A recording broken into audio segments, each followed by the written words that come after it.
जय हिंद दोस्तों। स्वागत है आपका माधव क्लासेस में। आज है 4 मार्च और 4 मार्च से रिलेटेड जितनी इंपॉर्टेंट करंट अफेयर बनती है मैं आपके सामने क्वेश्चंस लेके आया हूं, जिनमें हमारा पहला क्वेश्चन है, भारत के 93वें शतरंज ग्रैंड मास्टर कौन बने हैं? तो राइट आंसर हो जाएगा आरव डेंगला। कौन बने हैं? आरव डेंगला। देखिए, चेस प्लेयर आरव डेंगला भारत के 93वें ग्रैंड मास्टर बन गए हैं।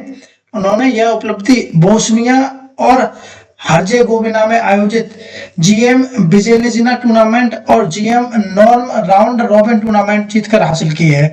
देखो, आरव डेंगला के बारे में पढ़ते हैं। इनकी रेटिंग 2506 रही है, 17 वर्ष के हैं और ये मुंबई से संबंधित हैं। जानते हैं, इंडिया के 92वें चेस ग्रैंड मास्टर आर्यन बोसने हैं। इंडिया के 91वें chess grand master Rahul VS हैं। देखो, ये जीएम टाइटल प्राप्त करने के लिए क्या क्या रिक्वायरमेंट होती हैं? तो खिलाड़ी को 3 जीएम नॉर्म्स हासिल करने होते हैं। उसकी ईएलओ रेटिंग कम से कम 2500 होनी चाहिए। ये नॉर्म्स ओपन टूर्नामेंट से भी प्राप्त किए जा सकते हैं। फिडे के बारे में जानते हैं। इसका पूरा नाम इंटरनेशनल चेस फेडरेशन होता है। यह चेस के लिए इंटरनेशनल संस्था है। यह चेस कंपटीशन और चेस खिलाड़ियों को रैंकिंग देती है।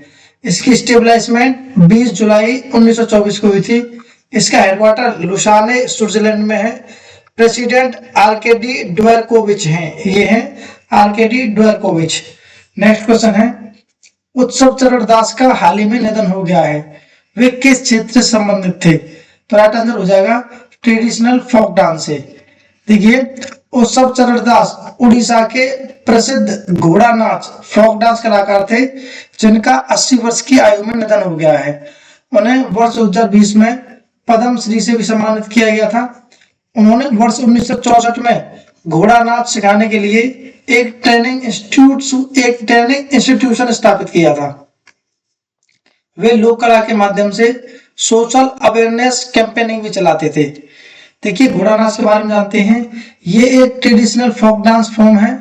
यह मुख्यतः उड़ीसा राज्य में प्रचलित है। ग्रामीण मेलों और त्योहारों में प्रदर्शित किया जाता है।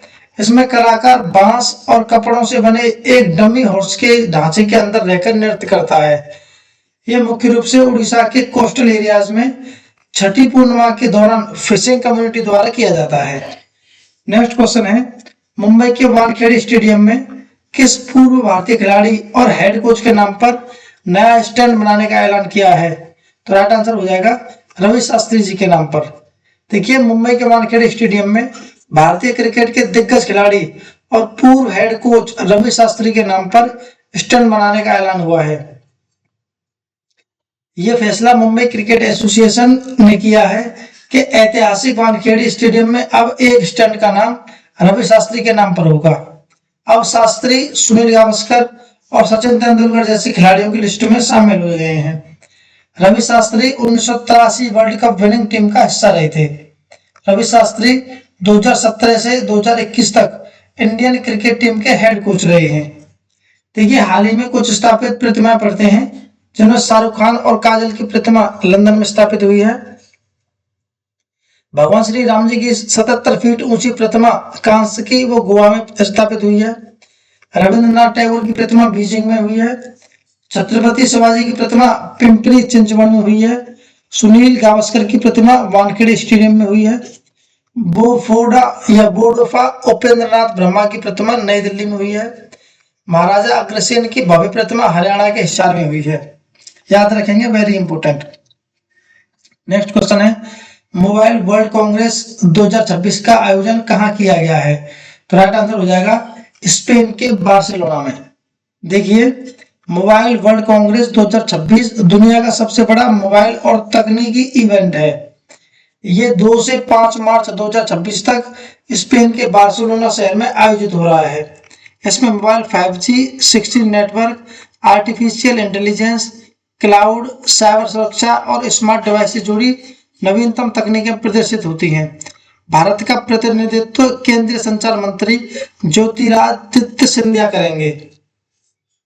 देखिए, कुछ प्रमुख सम्मेलन पढ़ लेते हैं, जिसमें प्लास्ट इंडिया 2026 नई दिल्ली में हुआ है। National crop nutrition summit 2026 Mumbai में हुआ है। भारत इलेक्ट्रिसिटी समिट 2026 नई दिल्ली में हुआ है।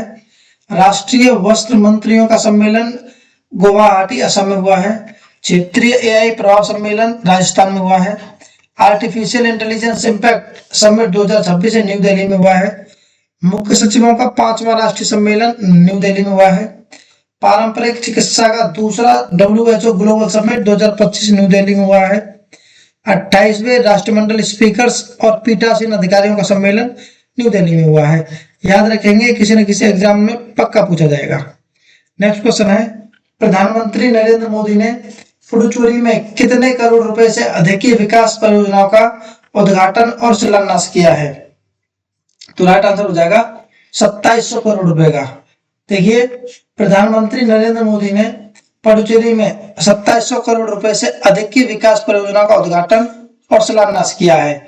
NIT कराईकल के APJ Abdul Kalam engineering block और गंगा हॉस्टल का उद्घाटन किया है।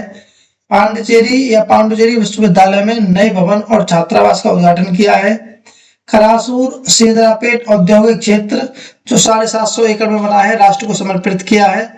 MISHTI mangrove initiative for shoreline habitats and टेविंग्स इनकम योजना के अंतर्गत मैग्रोव संरक्षण कार्य का शिलान्यास किया गया है। देखो, पुडुचेरी के बारे में पढ़ते हैं। यहाँ की राजधानी पुडुचेरी है। क्षेत्रफल लगभग 479 वर्ग किलोमीटर है। मुख्यमंत्री एन रंगासामी है। लेफ्टिनेंट गवर्नर कुनियल कैलाशनाथन है।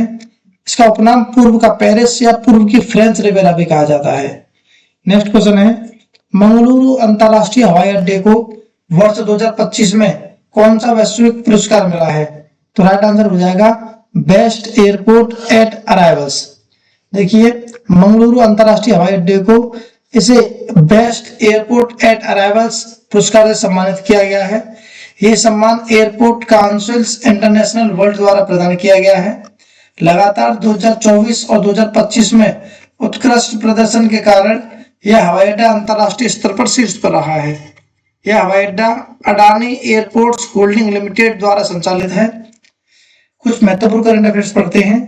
तमिलनाडु में तूतीकोरिन हवाई अड्डे के नए टर्मिनल भवन का उद्घाटन किया गया है। प्रिक्स वर्षा पुरस्कार 2025 में चीन के यांगताई पेंगनाई अंतरराष्ट्रीय हवाई अड्डे को विश्व का सबसे सुंदर हवाई अड्डा घोषित किया गया है।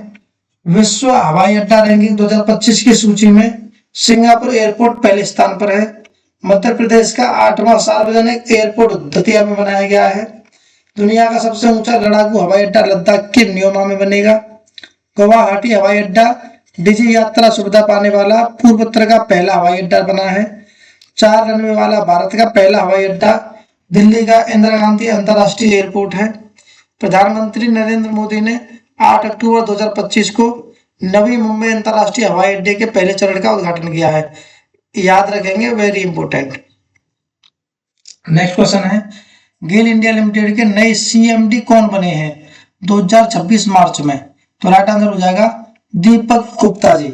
देखिए, दीपक गुप्ता ने 1 मार्च 2026 को गेल इंडिया लिमिटेड के चेयरमैन और मैनेजिंग डायरेक्टर का पदभार संभाला है। उन्होंने संदीप कुमार गुप्ता का स्थान लिया है, जो 28 फरवरी 2026 को सेवानिवृत्त हुए हैं।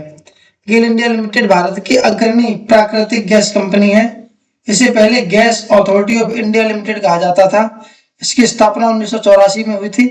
इसका स्वामित्व तो भारत सरकार के पेट्रोलियम और प्राकृतिक गैस मंत्रालय के अधीन होता है।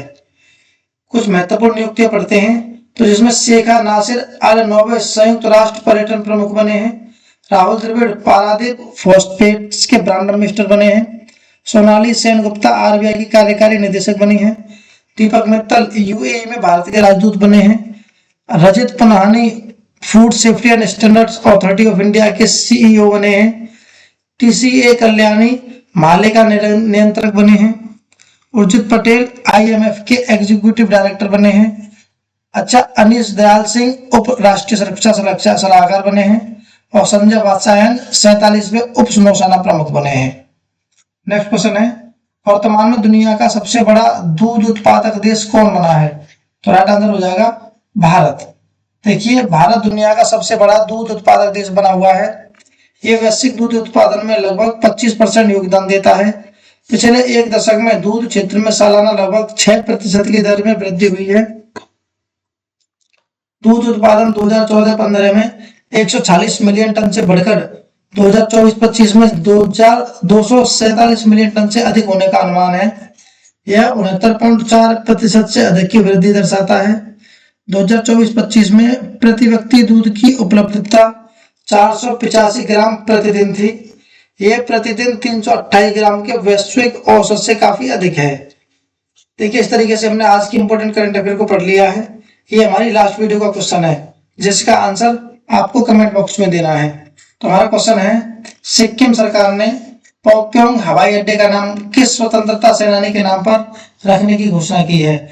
आपके ऑप्शन है एन.बी. भंडारी, त्रिलोचन पोखरेल, कजिल लेंडप डोरजे या राजू बिस्ता। अच्छा, हमारी वीडियो डेली सुबह 6:30 बजे तक आ जाती है। वीडियो को देखें, क्लास को सब्सक्राइब करें और अपना ख्याल रखें। बाय।